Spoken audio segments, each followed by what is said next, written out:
There we go. Hey, nice girl, Jen here. Welcome to Girl Talk Tuesday. Man, I was just having technical difficulties, and that is why I am late today. But we are discussing nice girl tendencies and habits and how to overcome them, how they are damaging your chances of success. So let's find out as you are joining, or if you're catching the replay, please say hi, Jen, in the comments. Love, share this with other women entrepreneurs. Hey, Aurora, how's it going? And for those who are new to watching me, I am Jennifer Della Torre, creator founder of Nice Girls Finish Last, where I help new women entrepreneurs with their marketing, their sales, their follow-up, their strategy, their social media, all that good stuff so they can take their side hustle and turn it into a six-figure business. So let's get going. What is a nice girl? Hey, Danielle. Hey, Shell. All right, so what is a nice girl? Well, someone who's always doing things to be pleasing to others, meanwhile destroying themselves. Yes. Someone who's agreeable, doesn't want to step on any toes, doesn't want to do certain things because they're afraid that it might possibly rub somebody the wrong way, and they don't want to do that.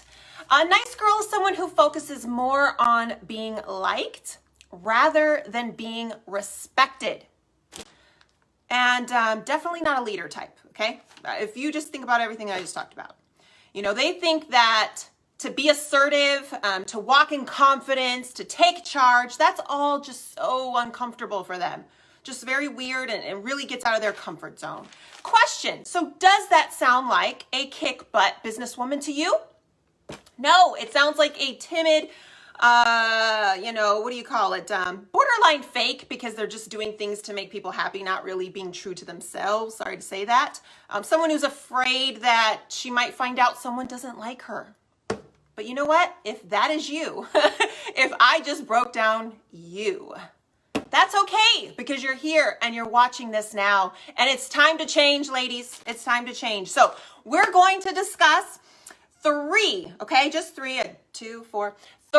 tendencies of a nice girl and how it's destroying your personal life, how it's destroying your chances of success in business, and what you can basically do about it. And I'm going to tell you, I am getting this information from, let me break down the story, okay? Let's go back in time for a second. So, back when I started developing the idea of Nice Girls Finish Last, I thought about writing a book, and I was going to call it Nice Girls Finish Last.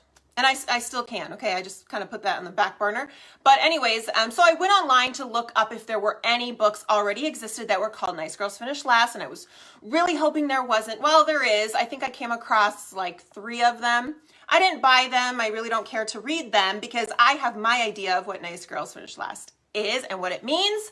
But I did come across one book that caught my attention, and I read the description, and I was like, wow, this woman knows me. This woman knows how I feel. This woman believes the same kind of stuff that I do. And although I will say that there's a couple things in the book that I would disagree with, for the most part, yeah, yes. And that is, and maybe some of you ladies have read it, maybe some of you have heard of it.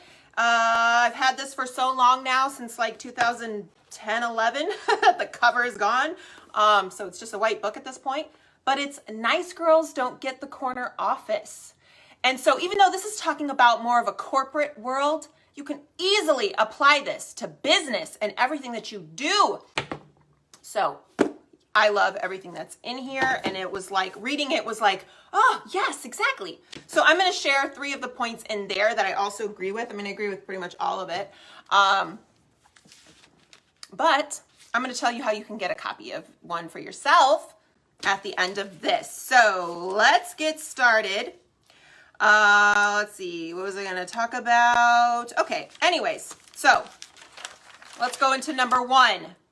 Number 1 is waiting to be given what you want. This is one habit, one tendency that nice girls have. And quite frankly, I'm going to go ahead and say it's pretty safe to say that 90% of women fall under the nice girl category. And if you are not sure whether or not you do, well, see if you can relate to these. And if you want to take a little quiz, email me later and I will have you take a little quiz and you can find out where do you fit on the nice girl scale. But anyways, how many times did you feel that you put in the work, you did the research, you studied, you did your due diligence or above that, and you still didn't get what it is you wanted? If that was like a position, if that maybe was more money, if you were working in the corporate world, you know, that raise that you wanted, that position. But even in business, you know, you're like, you know what, we've got a group of entrepreneurs and this person's in charge of this and this person's in charge of that. I know I could be really great at this and no one's giving me the chance, even though I feel like I'm constantly proving myself. Is it only for girls? Yes. What are you doing on here? Are you a guy? Anyways, so the reason why is because you were probably waiting for someone to notice it and to offer that to you. If you wanted a bigger cut of the pie, hey, how's it going? If you wanted, you know, a bigger piece of the pie, you wanted more money, whatever the case may be, you wanted to negotiate something. If you have ever been in that position and you're still waiting, or you've waited too long, it's because you are waiting to be given what you want. Nobody is just gonna hand it to you. I mean, if they have and if they do, man, you should be so thankful. But that's just not the everyday occurrence. And you can't be sitting around saying, I know I'm good for this position, this business, this amount of money, and I'm just gonna hope that someone notices it. No, you need to step up and you need to demand it, to ask. So here's what a nice girl will most commonly do. They will say, well, I got turned down for this, or I got looked over for that, or passed up, or whatever. Probably because I'm not good enough. Maybe they think poorly of me. You start inventing these negative stories and assumptions come into your mind about why you were passed up. No, chances are that had nothing to do with it. You made up this whole negative story about yourself now, and you're feeling depressed about it. You're telling everybody, your family, every time you show up and you see somebody new, you're like, guess what happened? I was so hoping for whatever. I've been working so hard. I've been doing all of this. I've been paying my dues, and still this happens to me. What you need to first do is you need to get the facts. Go to the person that you can get the information from and get the facts. Why didn't I get this? Why did you turn me down here? What was the reason for this? And find out what the actual facts are and not the made up story you came up in your mind. And ladies, I have done this myself, so I'm not going to sit here on a pedestal and be like, oh, so great. I don't do any of that. I have many times, and I still find myself sometimes doing it. I'm like, what is wrong with me? We can't get out of that girlhood mentality. Okay. Hey, what's going on? Oh, thank you. It needs some ironing, but we'll get there. Anyways, so get the facts and then ask. Ask for what it is you want. And what I used to say at my Nice Girls, like seminars, if you want to say when I first started out, demand what you want. Say it with authority. That's what you need to do. Yes, don't play the victim. That's number one. Number two, this one I use a lot when I talk to clients. Polling before making decisions. What does that mean? Every time you have an opportunity to make a decision about something in your business, at work, at home, anywhere, at your job if you still have one, is you want to find out if it's the right decision. So you end up going around people either you work with, family, whatever, and you're asking them, should I do this? What do you think? Should I do that? What do you think? Yes, no, yes, no, yes, no. Okay, you're doing this. You know what that does? That makes you look weak as a leader. Even if you feel like you so badly want to ask those questions and get other people's opinion, you might want to try refraining yourself from doing that. A leader can make quick decisions, okay? Here's what's presented in front of you. All right, I think this would be the best route. Now, that's not to say that it's always the best decision, okay? You're going to make mistakes. Sometimes you probably should have went the other way. Doesn't matter. People follow people who can make quick decisions and start taking action. So if you are proving yourself to not be that type of individual, do not be surprised, ladies, if nobody's listening to what you have to say. Do not be surprised if they don't want to follow your lead. Do not be surprised if they don't listen to anything you say, and definitely not following your example, because they see you as someone who is not capable of making decisions, taking action, taking charge, and that doesn't come off strong. That doesn't make you come off strong. So you have to work on being able to take a risk, because at this point you're feeling like it's a risk. Take that risk and just make a decision. Okay, you can evaluate it for a little bit, but make a decision and make it quick. Start off with the smaller decisions, then work up to the big ones. And yes, okay, there are going to be times when it is appropriate to kind of poll and see what people think. If it's a very important, huge decision to make, yes. Of course there is, or reach out to a mentor of yours or someone who's already been there, done that. Or yes, of course that's going to be appropriate at some point in time. But you have to be willing to, on a regular, everyday basis, make those decisions and not look like wishy-washy, afraid to make moves individual. And this is what so many ladies do, and is why you fall under the nice girl category. Start taking some risks. And by the way, if you haven't already, thank you for joining. Say hi, Jen, in the comments. Love this. Share this with other women so they can see this as well. And when you guys are done watching this, go over, if you're not already, and follow our Nice Girls Finish Last fan page, business page, which is Nice Girls Chicago. Okay, number 3. Yeah, even with your family and friends, you do for sure. Oh my gosh, for sure. You should start there. Okay, number 3, and I love this one. Actually, I hate it, but you know what I mean. I love this one. Protecting jerks. Protecting jerks. If a nice girl does one thing, it is to protect the jerks. If you find yourself doing this quite often, nice girl. But it's okay. Like I said, you're here, you're watching. Okay, it could be, the jerk could be your business partner. The jerk could be your leader, your manager, someone you have to report to, your upline.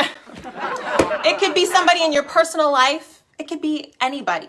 But they're a jerk and you are taking the blame, okay? When crap hits the fan and it comes down on you because you keep going to the jerk and saying, look, here's what needs to be done, blah, blah, blah, blah, blah, let's make it happen. And they're like, no. And then they're the jerk and they're telling you to do it whatever which way. And for whatever reason, they influence you, either because of position or just power of themselves and their strong personality. And then you get held accountable for it. And what do? You don't say, well, you know what? You're right. I shouldn't have done that. The reason why I did that, though, is because Billy Bob over here or Sally, whoever over here, kept telling me this is how it had to be done. And they were very persistent on it. You won't do that because you want to protect them somehow.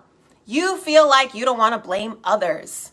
You know what? It's one thing to take accountability. It's another thing to go down in the dust over somebody else. Why are you doing that? You know why? Well, let me flip the pages back. Because you don't want to rub anybody the wrong way. You don't want to step on any toes. Oh, God forbid somebody doesn't like you. Stop it, nice girl. Stop it. I wish you were like here and I could just grab your shoulders and shake you. Stop doing that. Now, here's an example, but more on a like personal level, not necessarily business. I recently saw a video that Amber shared. Amber, I don't know if you're on here or not. But anyway, she shared a video by a woman. You guys, I'm sure, know who this is, and you see her on social media talking about all kinds of topics. Christina Kuzmic, did I say her last name right? She shared a video talking about how some social media troll was on all of her posts. I don't know if you guys even see this. Was on all of her posts saying just dirty, nasty things about what they would want to do to her and all this good stuff. Okay, not good stuff, bad stuff. But anyways, she didn't really notice because she gets so many comments and blah, blah, blah. But it wasn't until a particular comment that some of her fans were pointing it out to her. And so she read it, and of course, quite disturbing. She decided to share what it is he wrote on social media and call him out. Well, guess what all the nice girls did? they didn't like that she did that. They thought, oh, you're better than that. He did wrong, but you know, you're too good to be putting him on blast like that. What? What? No, honey. You know what I would have done? I would have trolled him. I would have found out who his mom was, if he had a girlfriend, a wife, whatever. I would have sent it to them and said, here's the perv and here's what he's up to. Why should you have to protect the jerks? Why should you have to put up with abuse or nonsense? And we can keep them hidden though. We can hide them because, you know, we wouldn't want to do that. No. Maybe if enough people called someone out like that, they might think twice before they did it. Or maybe they're just a sicko and they probably would love it if you put them on blast because now they feel special somehow. I don't know. You can't help those people. But why do you feel the need to protect the jerk? You know, this is why the Me Too movement became so big, because so many were protecting the jerk out of fear of losing their reputation, their position, their career, their this and that. And because maybe the world loved this male individual and now they didn't want to put him on blast because even though they had a bad experience with him and he was wrong, everybody else loves him and what will they think of me and I'll be in the trash can after that. I don't care. Speak up. Because when you have the courage to do something, that's when other people have the courage to do something. You are empowering them to do it. Barface. I know. So she had a video saying, you know what? First of all, I will put him on blast. Good for you, Christina. Fist pump, lady. Man, stop protecting the jerk.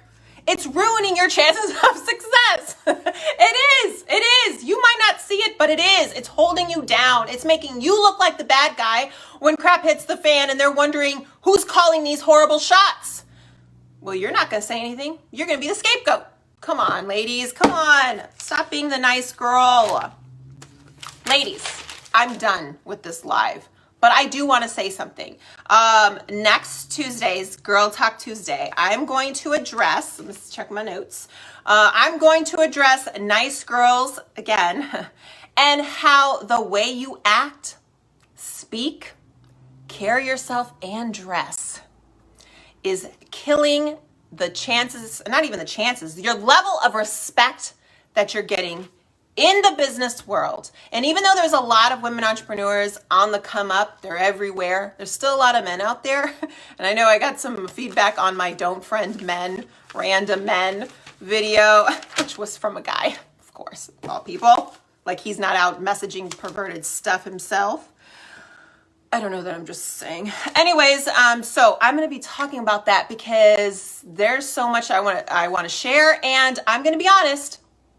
It's going to rub some of you the wrong way. Might even sting a little bit, but I'm coming to you in a position of wanting to share something important with you and help you out and maybe just open your eyes. And you don't have to agree with me, but open your eyes. So anyways, I talked about the book that I referenced. And so in the past, I have been working with 5 ladies privately a month with Club 100. And most of you should be familiar with that by now if you're not.